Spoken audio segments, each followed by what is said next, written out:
இன்றைக்கி நான் ஒரு தலைப்பு கொடுத்துருக்கேன். என்னன்னு கேட்டிங்கன்னா, ஓய்ந்திருக்கல் ஆகாது அப்படின்னு.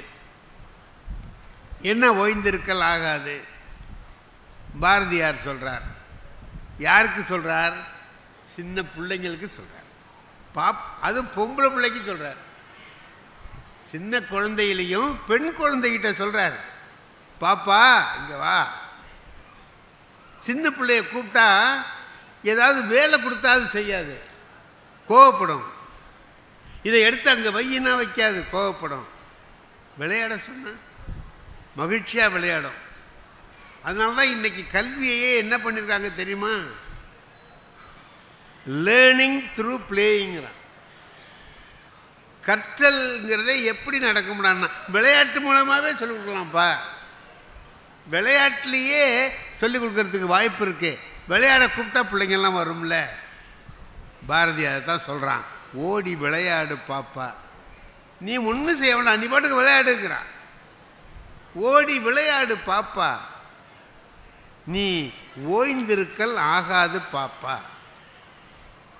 சும்மா மட்டும் இருக்காதேன்னா,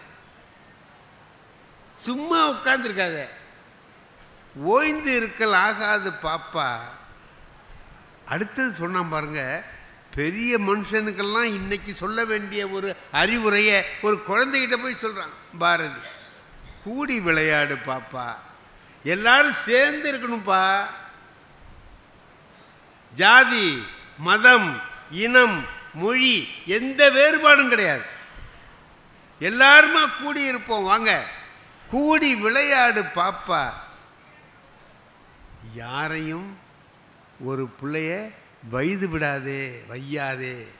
கூடி விளையாடு பாப்பா, ஒரு குழந்தையை வையாதே பாப்பா.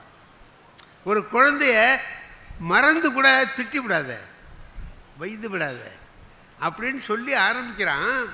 அதனால தான் நான் சொன்னேன், ஓய்ந்து இருக்கல் ஆகாது அப்படின்னு நான் தலைப்பு சொன்னேன். பாரதியாரே சொல்லுவார் ரொம்ப அழகா, என் வேலை என்ன தெரியுமான்னு கேட்குறான். அவன் வேலையை அவனே சொல்லிக்கிறான். நமக்கு தொழில் கவிதை. என் தொழில் என்ன தெரியுமா? கவிதை எழுதுறது தான். நமக்கு தொழில் கவிதை. அப்புறம் நாட்டுக்கு உழைத்தல், இந்த நாட்டுக்காக பாடுபடுறது தான். அடுத்தது சொன்னா, இமைப்பொழுதும் சோராது இருத்தல். ஒரு இமை நேரம்னா கண் இமைக்கிற நேரம், அந்த ஒரு நொடி பொழுது கூட சோர்வு இல்லாமல். இமைப்பொழுதும் சோராது இருத்தல், இது மூணு என்னுடைய வேலை. அது என்ன சொல்றான்? மனசுக்கிட்ட பேசுறான் பாரதி. அவன் மனசுக்கிட்ட அவனே சொல்றான், நமக்கு தொழில் கவிதை, நாட்டுக்கு உழைத்தல், இமைப்பொழுதும் சோராது இருத்தல். ஆமாம், இந்த வேலையை செஞ்சுக்கிட்டு இருந்தீங்கன்னா உன் குடும்பத்தை எவன்டா பார்த்துக்குவா? அதுக்கு பணம் காசு வேண்டாம். அதுக்கு சொல்கிறான், உமைக்கினிய மைந்தன் கணநாதன் நம் குடியை வாழ்விப்பான், சிந்தையே இம்மூன்றும் செய். நீ இந்த மூணையும் செய்யி, உன் குடும்பத்தை உமைக்கினிய மைந்தன் கணநாதன் விநாயகன் கவனிச்சுக்குவான்னு சொல்லி விநாயகர் பற்றி பாடுற பாட்டல்ல அப்படி சொல்கிறார். அந்த வகையில் பார்க்குற போது நாம் வாங்க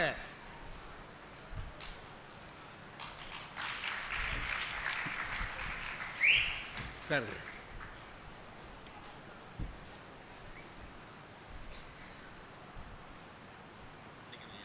பரவாயில்ல. ஈரோட்டுக்காரவங்களுக்கே என்ன வேலைன்னு கேட்டிங்கன்னா, ஈரோட்டுக்காரவங்களே நினச்ச உடனே வந்து உதவி செய்வாங்க.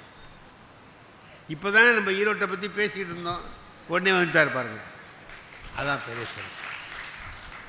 அருமைக்கினிய என்னுடைய அருமை சகோதரர் ஈரோடு மகேஷ் அவர்களை அன்போடு வரவேற்கிறேன். நன்றி.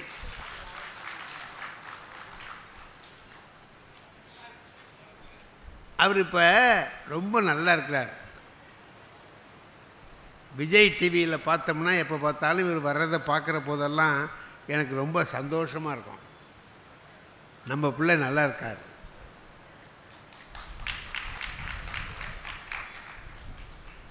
அப்படி வரணும். ஒவ்வொருத்தரும் அந்த மாதிரி முன்னேறிக்கிட்டே இருக்கணும். இதுக்கு என்ன காரணம் தெரியுமா? இன்றைக்கி என் கூட அவர் பேசுகிறாருன்னு சொல்லி சொன்னாங்க. அப்போ தான் நான் நினச்சேன், இவரை காமிச்சே சொல்லலாம், எல்லாருக்கும் இவரை காமிச்சே சொல்லலாம். ஓய்ந்திருக்கல் ஆகாது. ஒரு நிமிஷம் கூட ஓய்வு இல்லாமல் உழைக்கிறதுனால தான் இந்த முன்னேற்றம் அவருக்கு கிடைச்சிருக்கு. சும்மா வந்தது அல்ல. சும்மா கிடைக்கல சுதந்திரம்னு சொல்கிறான அந்த மாதிரி சும்மா வந்தது அல்ல அவருடைய முன்னேற்றம். அவர் உழைத்த உழைப்பு, இடைவிடாத உழைப்பு.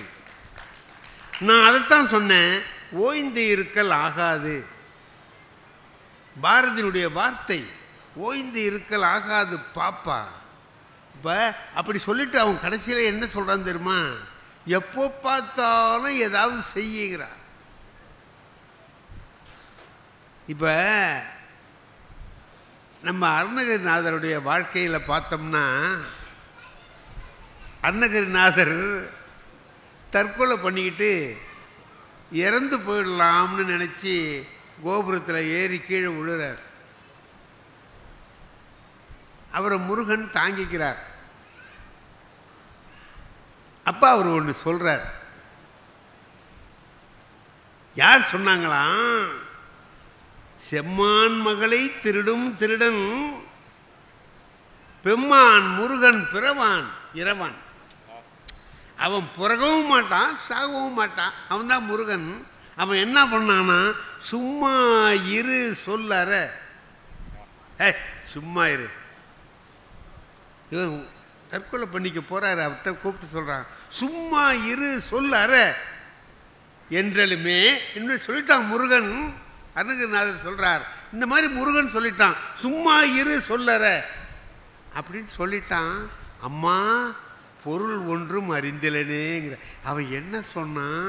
சும்மா இருன்னதுக்கு என்ன அர்த்தம் எனக்கு தெரியலையேங்கிறான். யாருக்கு? அருணகிரிநாதருக்கே தெரியலையா? நமக்கும் சும்மான்னா என்ன அர்த்தம்னு இன்னும் தெரியல. ஏன்னா சும்மாங்கிறத எல்லாத்துக்குமே நம்ம பயன்படுத்துகிறோம், சும்மா சும்மா பயன்படுத்துகிறோம்.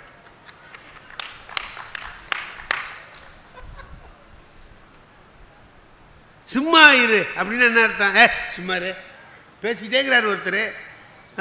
சும்மா இருயா அப்படின்னா என்ன அர்த்தம்? போதும் நீ பேசி கழிச்சதெல்லாம் உட்கார் அப்படி நிறுத்து அப்படிங்கிற. சும்மா இரு, பேசாத, வேலை செய்யாதே, இருங்கிறதுக்கு சொல்கிறோம். அப்புறம் என்னத்துக்கெல்லாம் சொல்கிறோம் பாருங்கள், யோசனை பண்ணி பாருங்கள். அன்னைக்கு இந்த படத்தில் சிவாஜி நடிச்சிருக்காரு பாரு, சும்மா பிச்சு வாங்கிட்டாரியா. அப்போ அந்த சும்மாவுக்கு என்ன அர்த்தம்? சும்மா பிச்சு வாங்கிட்டாரியா.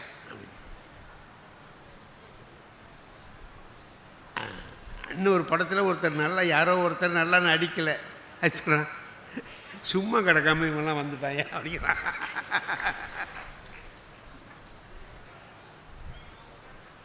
என்னங்க அப்போ அந்த சும்மாங்கிறதுக்கு என்னதான் அர்த்தம்? இந்த மாதிரி சும்மா சும்மா பேசாத அப்படின்னு என்ன அர்த்தம்? அடிக்கடின்னு அர்த்தம். இப்படி பல்வேறு பொருள்களில் இன்னொன்று இருக்குது தெரியுமா?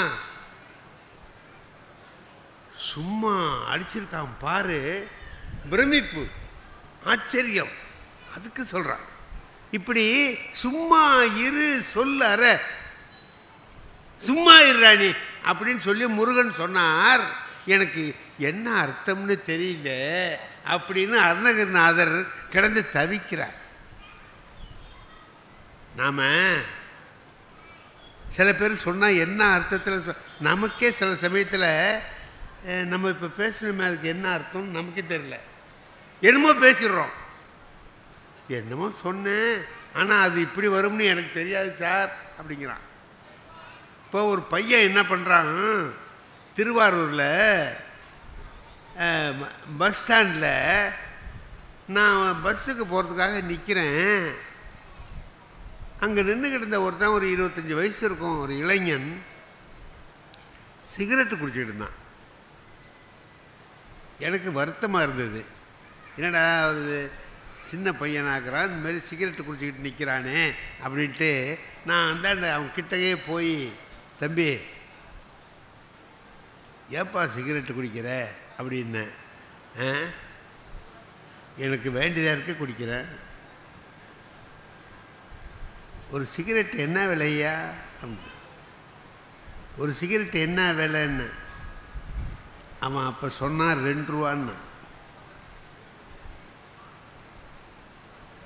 ஒரு நாளைக்கு எத்தனை சிகரெட்டு குடிப்பேன்? நான் ஒரு 20 குடிப்பேன். 20 தான், அதுக்கு மேலே குடிக்க மாட்டேன். அப்போ நீ ஒரு நாளைக்கு 40 ரூபாயே புகையா விடுற. 40 ரூபாயை புகையா விட்டுருக்க. எத்தனை வருஷமா அப்படி விடுற நீ அப்படின்னு? 15 வருஷமாக விடுறேன்னா. நான் ஒரு கணக்கெல்லாம் போட்டு படுபாவி பயில 3,20,000 ரூபாயை புகையா விட்டியடா அப்படின்னு கணக்கு போட்டு சொல்கிறேன். 3,20,000 ரூபாயை புகையா விட்டுட்டியடா, தெரியுதா உனக்கு அப்படின்னு. இதுக்கு அந்த பையன் என்னங்க செய்யணும்? வருத்தப்படலாம். ஐயா இந்த மாதிரி நான் நினச்சே பார்க்கல, செஞ்சிட்டேன், இனிமேல் அப்படிலாம் செய்ய மாட்டேன் அப்படி ஏதாவது சொல்லணும். அவன் அதெல்லாம் சொல்லலை. அவன் என்கிட்ட கேட்டான், உங்களுக்கு என்ன வயசு ஆகுதுங்கன்னா. எனக்கு அப்போ 80 வயசு. 80 வயசு ஆகுதுப்பான்னு. ஐயா நீங்கள் சிகரெட்டு குடிப்பீங்களான்னு கேட்டான். இது வரைக்கும் நான் தொட்டது கூட இல்லைன்னு. அப்படின்னா இப்போ உங்கள் கையில் ஒரு 50-60 லட்ச ரூபா இருக்கணுமே, இருக்குதான்னு கேட்குறேன்.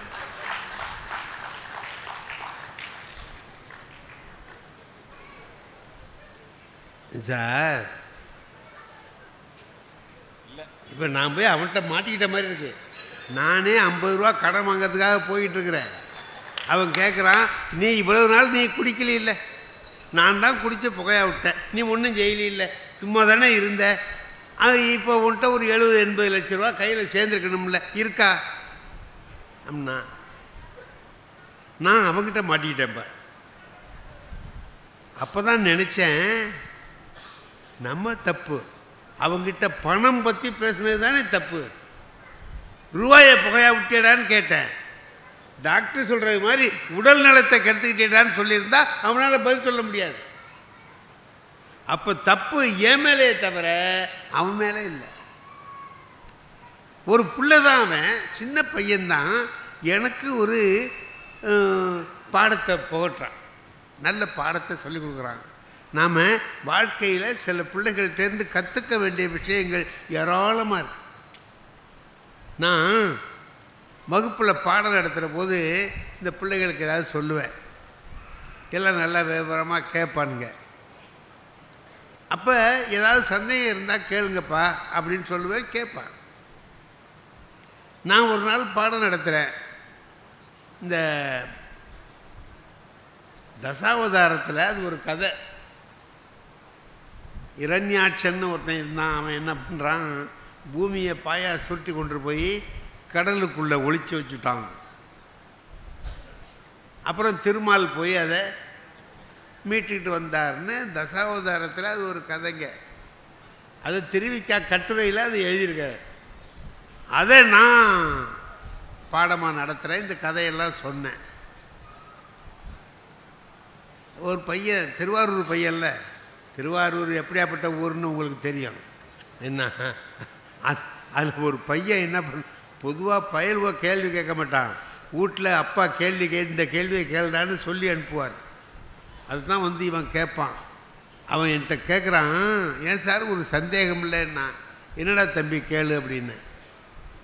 பூமியை பூரா தான் பாயா சுருட்டிவிட்டா இருக்கிறீங்கல்ல. ஆமாம், எங்கே நின்றுக்கிட்டு சுருட்டினாருன்னு. இந்த துணியை சுருட்டணும்னா கீழே நின்றுக்கிட்டு தானே சுருட்டணும். அதுலேயே நின்றுக்கிட்டு அதை சுருட்ட முடியுமா? இப்போ அவன் பூமியையே சுருட்டி விட்டாங்க இருக்க, எங்கே நின்றுக்கிட்டு சுருட்டினான்?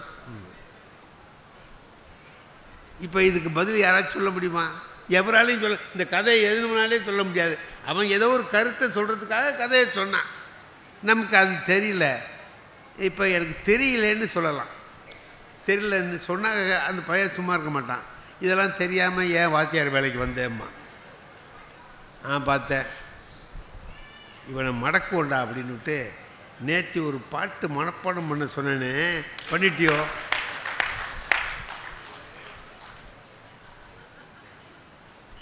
மாட்டிக்குவான்ல நம்பிட்ட. இல்லை சார், பெஞ்சமின் இட நாயே. இப்போ நான் நமக்கு வீக்காக போச்சுன்னு இப்போ அவனை நம்ம கச்சு ஏடா பெஞ்சு மேலே சார், அவன் பெஞ்சு மேலே ஏறினான் நான் சொன்னதுக்காக. ஆனால் பக்கத்தில் உள்ள பையன்கிட்ட சொல்லிக்கிட்டே ஏறினான்.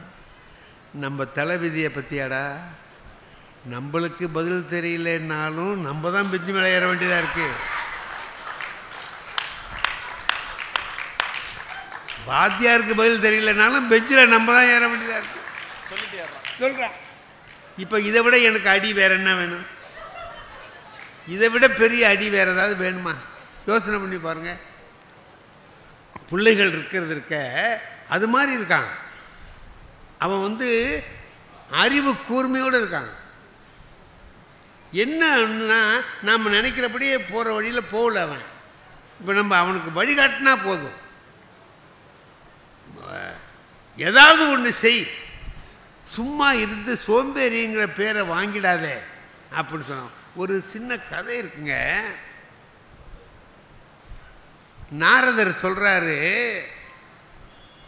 இன்னொரு 12 வருஷத்துக்கு மழை பெய்யாதுங்கிற. இன்னொரு 12 வருஷத்துக்கு மழையே பெய்யாது, பூமியில் பெரிய பஞ்சம் வரும் அப்படி இப்படின்னு நாரதர் சொல்கிறார்.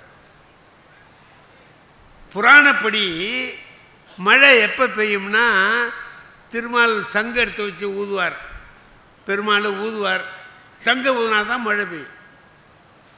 இவர் சங்கு ஊதுறத 12 வருஷத்துக்கு நிறுத்திடுவார், மழை வராது அப்படின்னு இவர் சொல்கிறார். அவன் ஒன்றும் பயந்துட்டான். 12 வருஷத்துக்கு மழை வராதுன்னா இப்போ நம்ம பாடுபட்டு என்ன பண்ண போகிறோம்? அவன் ஒன்று உழவு தொழில் செய்கிறது கொள்வது எல்லாத்தையும் நிறுத்திவிட்டான். ஆனால் ஒரே ஒரு ஆள் உழுதுகிட்டே இருக்கிறான். வெயில் எரிக்குது, இந்த வெயிலில் உழுதுகிட்டே இருக்கிறான். இப்போ நாரதர் வர்றாரு. ஏய், மழையே வராதுன்னு சொல்லியாச்சு, அப்புறம் உழுதுகிட்டு இருக்கிறியே ஏன் அப்படின்னா, சார் மழை வருது வரல அப்படிங்கிறது வேற விஷயம். ஆனால் நான் உழவு தொழிலை மறந்துட்டேன்னா அப்புறம் எனக்கு உழுவுறதுக்கு வராது. நீ மழை 12 வருஷம் கழிச்சு பெய்யுதில்லை, அப்போ நான் உழணும்னா தொடர்ந்து உழுதுகிட்டு இருக்கணும். உழுவுறதே மறந்து போய்டும் அப்புறம் அப்படின்ட்டு அவன் உழுதுகிட்டே இருக்கிறான். நாரதருக்கு பதில் சொல்லாமல் இது காதில் உழுவுது பெருமாளுக்கு. அப்போ நம்ம 12 வருஷம் ஊதாமல் இருந்தால் நமக்கு ஊதுறதே மறந்துடுமாடா அப்படின்ட்டு புஷ்ஷுன்னு ஊர்னாலே மழை வந்துட்டு எல்லோரும் நல்லா இருக்கு. அவன் உழுதது வீணாக போகல. அதாவது என்ன சொல்கிறான், உழைச்சிக்கிட்டு இரு, சும்மா இருக்காத. சும்மா இருப்பதை விட மோசம் வேறு எதுவும் இல்லை. வாளாய் இருப்பது மகா பாவம்னு சொன்னான். ஆகையினால இப்படியெல்லாம் இல்லாமல் நாம் என்ன செய்ய வேண்டும்? உழைத்து கொண்டே இருக்கிறோம். அப்படி உழைக்கிற போது அதுக்கு தான் ஒன்று வேடிக்கையாக சொல்கிறது. ஒரு இன்ஸ்பெக்டரு ரொம்ப நல்லா ராமாயணம் தெரிஞ்சு வச்சுருந்தார். ராமாயணம் அவருக்கு நல்லா தெரியும். அவருக்கு தெரியணும்னா எனக்கும் தெரியணும்னு அர்த்தமா? எல்லாருக்கும் தெரியுமா? தெரியாது. அவர் என்ன நினச்சிக்குவார், எல்லாருக்கும் தெரிஞ்சிருக்கணும். சின்ன பயல்கிட்ட போய் கேட்டால் அவனுக்கு என்னங்க தெரியும்? நான் ஒரு தடவை போனேன் சார், ராமாயணம் பேசுகிறதுக்காக போகிறேன். ஒரு 4 பயல் இங்கே நின்றுக்கிட்டு என்ன பண்ணுறான், மண்ணை தூக்கி ஒருத்த மேலே ஒருத்த ஊட்டி விளையாடுறான். என் மேலேயும் அந்த மண் உழுவுது. என் மேலே போடணுன்னு போடல அவனுவா, அவங்க விளையாடுறானு நம்ம மேலே உழுவுது. அந்தாண்ட பெரியவங்கெல்லாம் உட்காந்துருக்காங்க, யாரும் அதை பற்றி கேட்கல. நம்ம பிள்ளைவ நல்லா விளையாடட்டுன்ட்டு அவங்க விட்டுட்டு பேசாமல் உட்காந்துருக்காங்க. நான் என்ன பண்ணேன், ராமாயணம் பேச போகிற இடத்துக்கெல்லாம் அனுமார் வருவார் கேட்பார்னு சொல்லுவாங்க. ஒரு அனுமார் தான் வருவார்னு நினச்சா இங்கே 7-8 அனுமார் வந்திருக்கு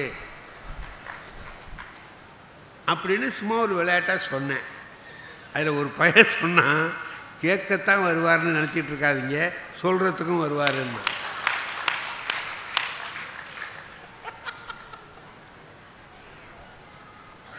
நான் அவனை சொன்னான், அவன் என்ன சொல்கிறான், எந்த வார்த்தையை கற்றுக் கொடுக்குறோமோ அதுதான் நமக்கு வரும். பேசுகிற பேச்சாளர்களில் எல்லா பேச்சாளர்களையும் எல்லாருக்கும் பிடிக்காது. ஆனால் எல்லா பேச்சாளர்களையும் அன்பை பேசுவார்கள், அறத்தை பேசுவார்கள். ஆனால் அடுத்த பேச்சாளர்களை பற்றி பேச மாட்டார்கள். அவர்கள் பேச்சை குறைத்து தான் பேசுவார்கள். ஆனால் எல்லா பேச்சாளர்களையும் மதிக்கிற பண்பாளர் எங்கள் மாண்புமிகு மரியாதைக்குரிய உயர் திரு நகைச்சுவை கடல் திருவாரூர் சண்முக வடிவேலு ஐயா அவர்கள். எல்லா பேச்சாளர்களுக்கும் பிடிச்ச பேச்சாளர், அது ரொம்ப முக்கியம். சுகீசிவம் ஐயா ரொம்ப அழகாக சொல்லுவார், நீங்கள் 80 வயதை கடந்த குழந்தையை பார்க்க வேண்டும் என்றால் திருவாரூருக்கு சென்று சண்முக வடிவேல் ஐயாவை தரிசித்து விட்டு வாருங்கள். மிகப்பெரிய பண்பாளர். அவர் ஒரு ஹோல்சேல் மார்க்கெட் வச்சிருக்காரு காமெடியில். நாங்களாம் அதை எடுத்து ரீட்டைலில் விற்றுக்கிட்டு இருக்கோம். உண்மை அதுதான். ஆனால் என்னுடைய விற்பனை கொஞ்சம் ஒரு நேர்மையான விற்பனை. நான் ஒரு ஜோக்கை சொல்லிட்டா சண்முக வடிவேலையா சொன்ன ஜோக்குன்னு நான் சொல்லிடுவேன். கரெக்டு தானே? இது தெரிஞ்சிடும் இல்லைன்னா எதுக்கு நாமளே சொன்ன மாதிரி சொல்லணும். ஐயா நான் உட்காடுறேன், ஐயா என்னை பற்றி அவருடைய பேச்சுக்கு நடுவில் பேசுகிறாங்க. என்ன ஒரு பண்பு பாருங்க, அவர் பிறந்தது திருவாரூர், நான் பிறந்தது ஈரோடு. உங்கள் அனைவருக்கும் தெரியும், ஈரோட்டுக்கும் திருவாரூருக்கும் மிக நெருங்கிய தொடர்பு எப்பொழுதும் உண்டு என்பதை நீங்கள் அனைவரும் அறிவீர்கள். ஐயா பக்கத்தில் உட்கார்ந்துருக்கிறதே ஒரு பாக்கியம்தான். என்னுடைய பேராசிரியர் டாக்டர் சிவச்சந்திரன் ஐயா, தருமபுரம் ஆதீனம் கலைக்கல்லூரி மயிலாடுதுறை, அவர் சொல்லிகிட்டே இருப்பார், அருமையான மனிதர்ப்பா, அருமையான மனிதர்ப்பான். எவ்வளோ இயல்பான நகைச்சுவை பார்த்தீங்களா? அவர் பேசி ஜோக் சொன்னாலும் சிரிப்போம், பேச்சை நடுவில் நிறுத்தினாலும் சிரிப்போம், நம்மளை பார்த்தாலும் சிரிப்போம். எனக்கு ரொம்ப ஆச்சரியம் என்னென்னா, ஒரு சொன்ன நகைச்சுவை மறுபடியும் கேட்குறப்ப நமக்கு எப்படி தோணணும்? சிரிக்க வேணாம்லாம் தோணும். ஆனால் இவர் சொல்கிற ஜோக்கை 100 முறை இல்லை 1,00,000 முறை கேட்டாலும் நமக்கு சிரிப்பு வரும். ஏன் தெரியுமா? அடுத்தவர்கள் மனமாற சிரிக்க வேண்டும் என்று பேசுகிற ஒரே பேச்சாளர் எங்கள் ஐயா. ஒரு பலத்த கைத்தறல் தரலாம், அரங்கம் நிறைந்த கைத்தறல் கொடுக்கலாம். ஏன்னா நாம் கூட்டம் ஆரம்பிக்கிறப்ப ஒரு 20 பேர் 30 பேர் தான் இருந்தாங்க. அவருடைய பேச்சு தான் 1000 மாற்றிருக்கு. என்னுடைய அன்பான வேண்டுகோள் ஐயாவுக்கு, உங்கள் மகன் என்கிற முறையில் சொல்லுகிறேன், தயவு செஞ்சு வயசை இனிமேல் சொல்லாதீங்க. உண்மையா இல்லையா? நீங்க தான் சொன்னீங்க எல்லாரும் எப்பயுமே ஒரே மாதிரி பார்க்க மாட்டான்னு. உண்மை. 87 வயசுல உட்காந்து 1 மணி நேரம் பேசுறாரு, 18 வயசு பையன் உட்காந்து எந்திரிக்க முடியல.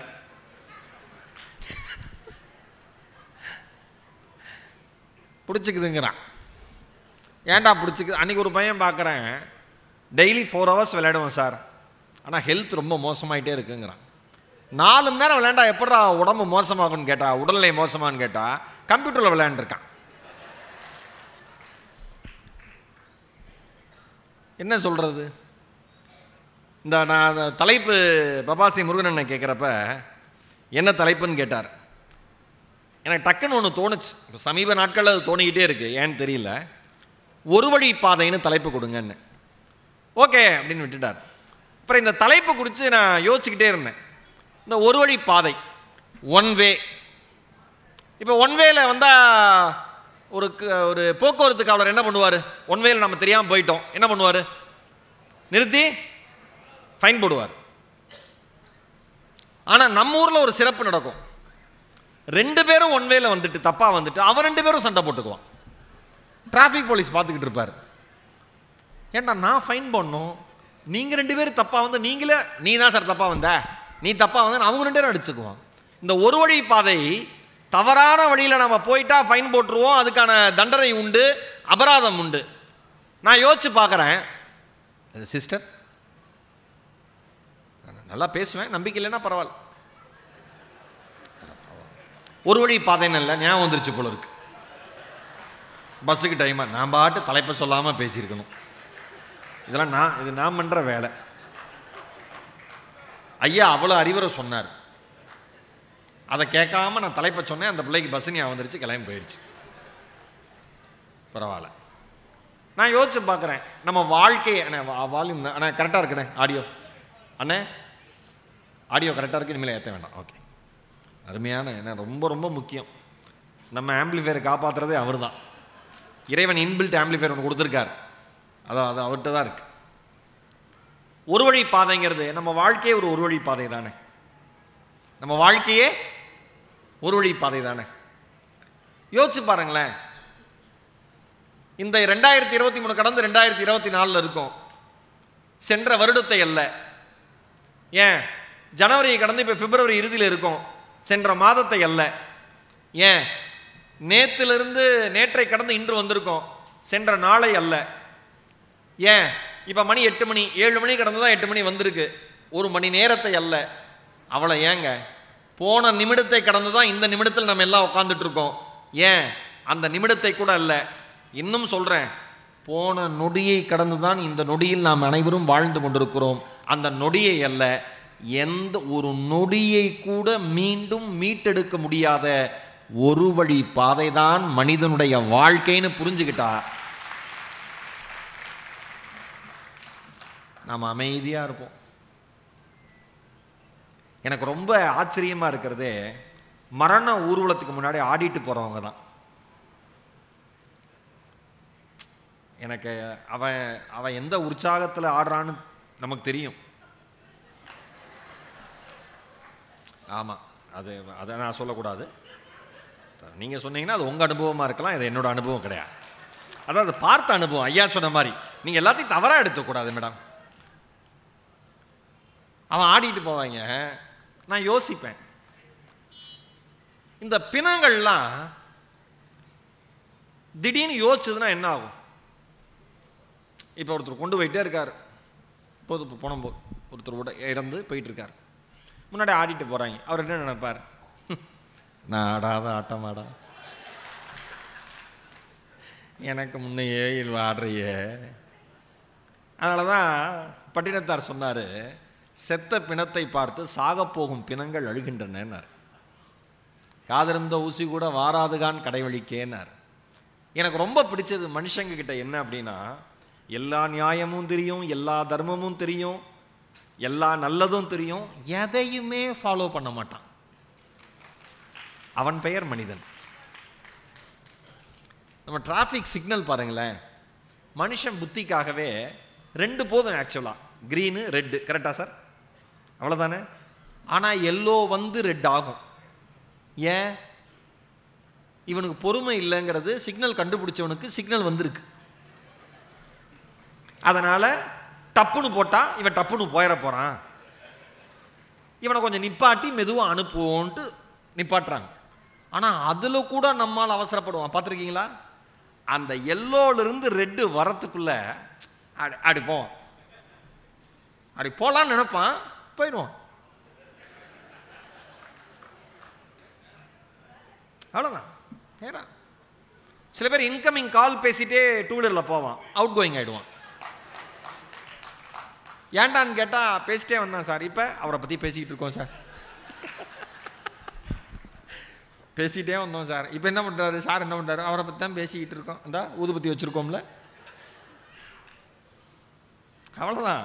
ஓஷோ சொல்லுவார், தம்பிங்களா மனிதர்களா, நீங்கள் இறந்ததற்கு பிறகு உங்களை எவ்வளவு சீக்கிரம் இந்த உலகம் மறந்து போகும் என்பதை நீங்கள் தெரிந்து கொண்டால் அடுத்தவர்களை திருப்திப்படுத்துகிற முயற்சியில் நீங்கள் ஒருபோதும் இறங்க மாட்டீர்கள் பார்.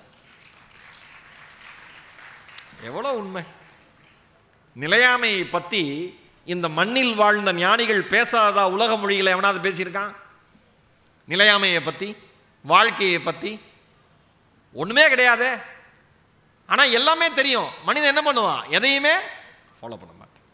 ஐயா பேசுகிறப்ப அப்படி ரசித்து கேட்குறாங்க, பாதி பேர் ரசித்து சாப்பிட்றாங்க. கவனிச்சேன். அதுலேயும் ஒரு அக்கா, நான் பேர் சொல்ல, அந்த அக்காவை குறிப்பிட்டு சொல்ல விரும்பலை. அதாவது அந்த அக்காவை பார்க்குறப்ப எனக்கு என் பொண்ணோட ஞாபகம் வந்துச்சு.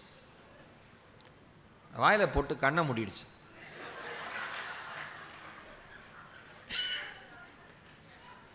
ஏங்க நான் உண்மையாக சொல்லவா, சொர்க்கத்துக்கு என்னை பொறுத்த வரைக்கும் சொல்கிறேன் சார், சொர்க்கத்துக்கு போகணும்னு ஆசைப்பட்டீங்கன்னா, எனக்கு என்ன கடவுள் நம்பிக்கையில் அதெல்லாம் விட்டுருங்க, நான் ஜென்ரலாக சொல்கிறேன். இல்லைனாலும் எனக்காக இப்போ வச்சுங்களேன், சொர்க்கம்னு ஒன்று இருக்குன்னு வச்சுங்களேன், வார்த்தைக்காக சொல்லுவோம்ல சொர்க்கத்துக்கு போகணும்னு ஆசைப்பட்றேன்னு.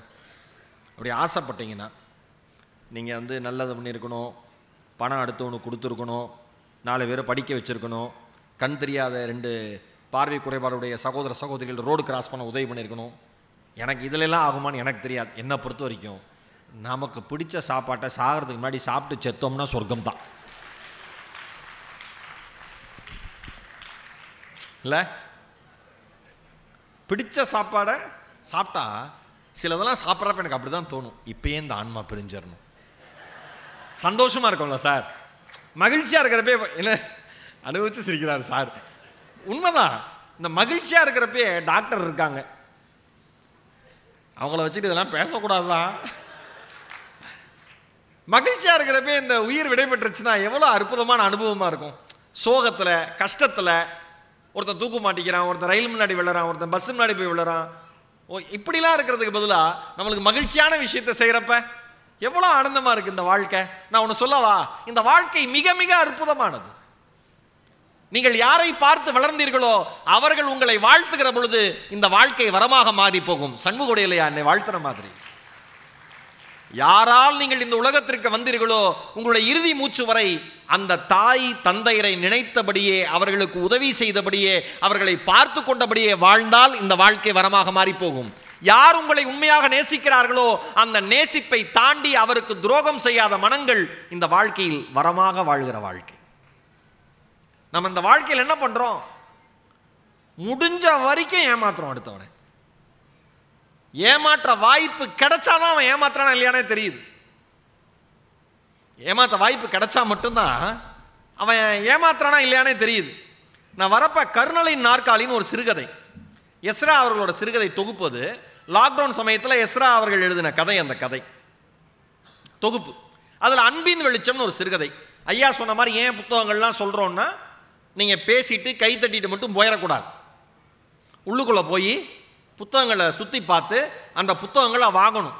வருடத்திற்கு ஒரு முறை திருவள்ளூரில் நடக்கிற புத்தக திருவிழாவிற்கு எந்த குடும்பம் சிறு சேமிப்பு போல காசை சேர்த்து வைத்து புத்தகத்தை வாங்குகிறதோ அந்த புத்தகம் அந்த தலைமுறையினுடைய தலையெழுத்தை மாற்றும் என்பதை இந்த இடத்தில் நான் உறுதியாக கூறுகிறேன். தயவு செஞ்சு புத்தகம் வாங்குறதுக்கு காசை சேர்த்து வைக்கிற பழக்கத்தை உங்கள் குழந்தைங்களுக்கு உருவாக்குங்க. நீ காசை சேர்த்து வச்சு ரிமோட் கார் வாங்கலாம், நீ காசை சேர்த்து வச்சு வீடியோ கேம் வாங்கலாம், நீ காசை சேர்த்து வச்சு மொபைல் வாங்கலாம். இதெல்லாம் வாங்கினா என்ன ஆகலாம், பைத்தியம் ஆகலாம். ஆனால் நீ காசை சேர்த்து வச்சு புத்தகம் வாங்கலாம், இதை வாங்கினா என்ன ஆகலாம், பைத்தியத்திலேருந்து வெளியில் வரலாம். குழந்தைங்களுக்கு சொல்லுங்க. ஒரு மசால் தோசை 120 ரூபாய்க்கு விற்கிறான், திருக்குறளோட எளிய பதிப்பு 30 ரூபாய்க்கு கிடைக்குது. பாருங்க, இன்னைக்கு சாப்பிட்டா நாளைக்கு முடிஞ்சு போச்சு கதை. நல்லா இல்லைன்னா அன்னைக்கே வந்துடும். எங்கள் அப்பா சாப்பிட்டு முடிச்சோன்னே ஏப்பா வந்துச்சுன்னா எங்கள் அப்பா சொல்லுவார், அக்னாலஜ்மெண்ட் ரிசீவ்டு. வயிற்றுக்குள் உணவு சென்று சேர்ந்ததற்கான செய்தி கிடைத்து விட்டது, நல்ல உணவை உன் அம்மா சமைத்து தந்திருக்கிறார், நாம் அனைவரும் அவளின் பாதம் தொட்டு வணங்குவோம் பார். அவ்வளோதான் வாழ்க்கை. என்ன நீங்க நினைக்கிறீங்களா? ரொம்ப ஐயா ரொம்ப அழகா சொன்னார். ஒரு 7 ரூபா பாட்டில் தண்ணி 1 லட்சம் ரூபாய்க்கு போகும். எங்க பாலைவனத்தில் உயிருக்கு போராடிட்டு இருக்கிற ஒருத்தன் போய் இந்த தண்ணியோட விலை 1 லட்சம் சொன்னா, 1 லட்சம் நான் சொத்தே தரேன், முதல்ல தண்ணியை கொடுறாமா. கரெக்டா? பசியில் இருக்கிறப்ப வேற ஒண்ணுமே தெரியாது. புதுமைப்பித்தன் சொன்னாருங்க, மனிதனுக்கு ஊனம் எங்கெங்கெல்லாம் வருகிறது, இந்த பாழாய் போன ஊனம் வயிற்றுக்கு வந்திருந்தால் நான் கொஞ்ச நாள் சந்தோஷமா இருந்திருப்பேன். என்ன கொடுமையான வாழ்க்கை. 3 வேளை சாப்பிட்றீங்களா? தூங்குறதுக்கு ஒரு இடம் இருக்கா? பா எந்திரிப்பா, எந்திரிங்க, டைம் ஆச்சு சொல்றதுக்கு ஒரு ஆள் இருக்கா? இந்த உலகத்தில் உங்களை தவிர கோடீஸ்வரன் இன்னும் இந்த மண்ணிலே பிறக்கவில்லை என்று அர்த்தம். நாம நினைச்சுக்கிறது வேற. எஸ்ரா அவர்கள் எழுதுறார் அன்பின் வெளிச்சம்னு ஒரு சிறுகதை. ஒரு ஆள் என்ன பண்றாரு, பாலக்காடு ரயில்வே ஸ்டேஷன். அந்த பாலக்காடு ரயில்வே ஸ்டேஷனில் ஒரு கப்பல் முதலாளியை ஒருத்தர் பார்க்குறாரு. யாரை பார்க்குறாரு? கப்பல் முதலாளியை பாலக்காடு ரயில்வே ஸ்டேஷனில் ஒருத்தர் பார்க்குறாரு. அந்த கப்பல் முதலாளி என்ன பண்ணுறாருன்னா, ஒரு தட்டில் இட்லி பொட்டலாம் வச்சுக்கிட்டு விற்றுக்கிட்டு இருக்கார். முதல்ல அவர் தானான்னு டவுட்டு, அப்புறம் அவர் தான் கன்ஃபார்ம் பண்ணுறாரு. ஒரு சாந்தமான பரிசுத்தமான முகம் அவரோடது, அடர்ந்த தாடி இருக்கு, ரப்பர் செருப்பு. ஆனால் ஒரு காலத்தில் அந்த கப்பல் முதலாளி எப்படி இருந்தார் இவர் யோசிச்சு பார்க்குறாரு. இன்னும் கிட்ட போகல, தள்ளி நின்று பார்த்துட்டு இதெல்லாம் ஒரு மனசுக்குள்ளே தோணுது. ஒரு காலத்தில் எப்படி இருப்பார் கப்பல் முதலாளி? அவர் சென்ட் போட்டுட்டு வந்தாலே கப்பல் முதலாளி வந்துட்டாருன்னு சொல்லுவாங்களாம். பர்மாவில் போய் அவர் தொழில் பண்ணி நிறையா சம்பாதிச்சதுனால தான் அவர் கப்பல் முதலாளினே பேரான். அப்படிப்பட்ட மனுஷனா இப்படி ஆயிட்டாருன்னு சொல்லிட்டு அப்படியே யோசிச்சுக்கிட்டே இருக்கார். இவருக்கு ஏன் அவர் மேலே ஒரு ஈர்ப்புனா, இவர் இளமை பருவத்தில் கொஞ்ச காலம் அவர்கிட்ட வேலை பார்த்துருக்காரு. அவரோட மர டிப்போவில் வேலை பார்த்துருக்காரு. மரம்லாம் வரும், கணக்கு பண்ணணும், எண்ணணும், வேற வேற ஊருக்கு அமுச்சு வைக்கணும். இதான் அவரோட வேலை. சம்பளம் ஒன்றும் பெருசாக கிடையாது. ஆனால் 10 வருஷம் வேலை பார்த்துருக்காரு. 10 வருஷம் வேலை பார்த்தும் அவர் குடும்பம் வாங்கின கடனை அவரால் அடைக்க முடியல. அதனால ஒரு நாள் என்ன பண்ணுறாரு, 6000 ரூபாயை அந்த கப்பல் முதலாளி கடையிலேருந்து திருடிட்டு ஓடி போயிடுறாரு. ஆனால் அந்த கப்பல் முதலாளி ஓடி போனதுக்காக போலீஸ்கிட்ட கம்ப்ளைண்ட் கொடுக்கல, மற்றவங்ககிட்ட சொல்லலை, எதுவுமே பண்ணல, அப்படியே விட்டுறாரு. இவர் வெளியில் ஓடி போனவர் இந்தியா முழுக்க பயணம் செய்கிறாரு. ஒவ்வொரு ஊர்லேயும் 2 மாதம் 3 மாதம் இருக்காரு. ஒரு நிலையான தொழில் இல்லை. பாலக்காட்டில் ஒரு எக்ஸிபிஷன், பொருட்காட்சி நடக்குது. அதில் ராட்டனம் சுற்றுறதுக்கான வேலைக்கு வந்திருக்காரு. முடிஞ்சிட்டு ஊருக்கு கிளம்புறார், வேற ஊருக்கு வேலைக்கு போகிறார். அப்போ தான் இந்த கப்பல் முதலாளியை பாலக்காடு ரயில்வே ஸ்டேஷனில் தட்டில் இட்லி விற்கிறதோட பார்க்குறார். தயங்கி தயங்கி கிட்ட போகிறார். ஏன் தயங்கி தயங்கி கிட்ட போகிறாரு? அவரோட காசை இவர் பல வருஷம் முன்னாடி எடுத்துட்டு ஓடி போயிருக்கார். ஆனால் அவர் என்ன பண்ணியிருக்காரு, இன்னா செய்தாரை ஒருத்தல் அவர் நான நன்னையும் செய்து விடல். கம்ப்ளைண்ட் கொடுக்கல, அவங்க அப்பா அம்மாவை போய் தேடலை, அவன் குடும்பத்தை அடிக்கலை, ஒன்றுமே பண்ணலை. கிட்ட போய் தயங்கி தயங்கி, முதலாளி என்ன தெரியுதா அப்படின்னு கேட்டிருக்காரு. விட்டு பார்த்துட்டு, ஏ அப்பா எத்தனை வருஷமாச்சு உன்னை பார்த்து, நல்லா இருக்கியாடா அப்படின்னு இருக்கார். நீ யோசிச்சு பாருங்க, நீங்கள் துரோகம் செய்த ஒருவர் சில வருடங்கள் கழித்து அவர்களை நீங்கள் சந்திக்கிற வாய்ப்பு கிடைக்கிற பொழுது, நீங்கள் செய்த துரோகத்தினுடைய குற்ற உணர்ச்சி உங்களை வருத்துகிற பொழுது, அவர் அருகே சென்று நீங்கள் பேசுகிற பொழுது, எந்த குற்ற உணர்ச்சியும் இல்லாமல் அந்த மனிதன் நல்லா இருக்கியான்னு கேட்கிற வார்த்தையில உங்கள் ஈகோ சுக்கு நூறா உடஞ்சு போகிற தருணம் அந்த தருணம். நல்லா இருக்கியாடா, எத்தனை நாளா சொன்ன பார்த்து, நல்லா இருக்கேன் அப்படின்னு அப்படி சொல்றாரு. அவர் புரிஞ்சுக்கிட்டார். ஒரு சலனமற்ற பார்வை. என்னடா பார்க்குற, வீடு வாசல்லாம் போயிடுச்சு, இப்போ ஒன்ன மாதிரியே நானும் கடன்காரன் ஆயிட்டேன். ஊர் பக்கமே போக முடியாது, நம்பினவங்கெல்லாம் மோசம் பண்ணிட்டாங்க. அதில் எழுதுறாரு எஸ்ரா அவர்கள், ஒரு மனுஷனை ஏமாத்துறதுக்கு இத்தனை பேர் ஒன்று சேருவாங்கன்னு எனக்கு தெரியாமல் போச்சு. சே, ஒரு மாதிரி கண் கலங்கிருச்சு. ஏன்னா என் வாழ்க்கையில் இப்போ தான் நடந்துச்சு. கூட்டா சேர்ந்து என்ன ஏமாத்துறாங்க. ஒரு மனுஷனை ஏமாத்துறதுக்கு இவ்வளோ பேர் ஒன்று சேருவாங்கன்னு எனக்கு தெரியாமல் போச்சு. ஓடுற தண்ணியை அள்ளிட்டு போகிற மாதிரி யார் யாரோ கொண்டு போயிட்டாங்க. என் பொண்ணும் நோவில் கிடக்கா, வேதனைப்பட்டு செத்து போயிட்டா, கடனுக்கு பயந்து இங்கே வந்துட்டேன், உசுறு பிழைக்கணும்லடா. ஆனால் ஒன்றுடா, யார்ட்டி கை நீட்டி 10 காசு இது வரைக்கும் நான் வாங்கினதில்லை. அவன் பார்க்குறான், அவர் முகத்தில் தோத்து போனதுக்கான அடையாளம் கொஞ்சம் கூட கிடையாது. அதே சாந்தமான முகம். ஆனால் அந்த அந்த குரலில் மட்டும் தோற்று போயிட்டோங்கிறதுக்கான வேதனை கொஞ்சமாக வெளிப்பட்டிருக்கு. அவன் அவ்வளோ வருஷத்துக்கு முன்னாடி அந்த நிகழ்வுக்கு அப்போ மன்னிப்பு கேட்குறான். மன்னிச்சிடுங்க முதலாளி, உங்கள் காசை தூக்கிட்டு நான் ஓடி போயிட்டேன். அதை விடுப்பா, நடந்ததெல்லாம் பேசி என்ன ஆக போகுது. இப்போ என்ன வேலை பார்க்குற, கல்யாணம் பண்ணிட்டியா? ஒரு வேலை உருப்படி இல்லை, எப்படி கல்யாணத்துக்கு பொண்ணு கொடுப்பாங்க? இவர் சொல்கிறார், கப்பல் முதலாளி, பர்மாக்காரர். கடங்காரனுக்கு ஏதுப்பா சொந்த ஊர்? உண்மை.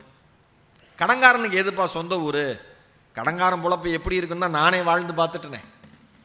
கடங்காரன் பொழப்பு எப்படி இருக்குன்னா நானே வாழ்ந்து பார்த்துட்டேன்.